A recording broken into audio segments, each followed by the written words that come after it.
Hi ಎಲ್ಲರಿಗೆ ನಮಸ್ಕಾರ. Welcome to Manmadi sarees company. ಈಗ ಬಾರ್ಡರ್ ಸೀರೆಗೆ ಮದುವೆ ಸೀಸನ್ ಮತ್ತೆ ಮನಿ ಓಪನಿಂಗ್ ಇದ್ರೆ ಸ್ಪೆಷಲ್ ಎಲ್ಲ ಫ್ಯಾಮಿಲಿಗೆ ಉಡ್ಸೋರ್ ಐಟಮ್ ಸೂಪರ್ ಸಸ್ತಾ ರೇಟ್ ನೇ ತಗೊಂಡ್ಬಂದ್ರಿ. ಮೊದಲೆಲ್ಲ 1600-1700 ಇತ್ತು. ಓನ್ಲಿ ಫಾರ್ 1050 ರೂಪಾಯಿ. ಸೂಪರ್ ಐಟಮ್ ಐತೆ. ನಿಮಗೆ ಕ್ವಾಲಿಟಿ ತೋರಿಸ್ತಿದ್ ನೋಡ್ರಿ ಫಸ್ಟ್. ಮತ್ತೆ ಇಷ್ಟು ಆಗೋಣ ಫುಲ್ ಐತೆ. ನಿಮಗೆ ಎಷ್ಟು ಕಲರ್ ಸ್ಯಾಮ್ ಬೇಕೋ ಡಿಸೈನ್ ಸ್ಯಾಮ್ ಬೇಕೋ ಸಿಗ್ತದೆ. ಫುಲ್ ಎಕ್ದಮ್ ನ್ಯೂ ಮಾಡಲಿಂಗ್ ಐತೆ.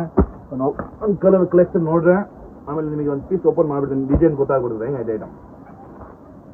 ಸೂಪರ್ ಐಟಮ್ ಐತೆ ನೋಡ, ಎಕ್ದಮ್ ಜಬರ್ದಸ್ತ್ ಬಾರ್ಡರ್ ಇದೆ. ಸೂಪರ್ ಇದೆ. ಹೆಂಗೈತೆ? ಚೆನ್ನಾಗಿದೆ. ಐಟಮ್ ಹೆಂಗ್ ನಡ್ತಾವಲ್ಲ ಇದು? ಸೂಪರ್ ನೋಡ್ರಿ. ನಮ್ಮ ಕಸ್ಟಮರ್ ಬಂದು ಲೈಕ್ ಮಾಡೋ ಐಟಮ್ ಇದು. ಬಾರ್ಡರ್ ಗಿಡರ್ ಸೂಪರ್ ಐತೆ. ಎಲ್ಲೇ ಬರ್ಬೇಕು ಅಂದ್ರೆ ಮಂದಿ ಸಾರೀಸ್ ಕಂಪ್ಲಿಗೆ ಅದ್ರ ಕಲರ್ ನೋಡ್ರಿ ನೀವು. ಫುಲ್ ಕಲರ್ ಐತೆ. ಈಗ ವಿಡಿಯೋಗಳೆಲ್ಲ ತೋರ್ಸಕ್ ಬರೋಲ್ಲ ಅಷ್ಟ. ಜಬರ್ದಸ್ತ್ ಕಲರ್ ಐತೆ. Thank you.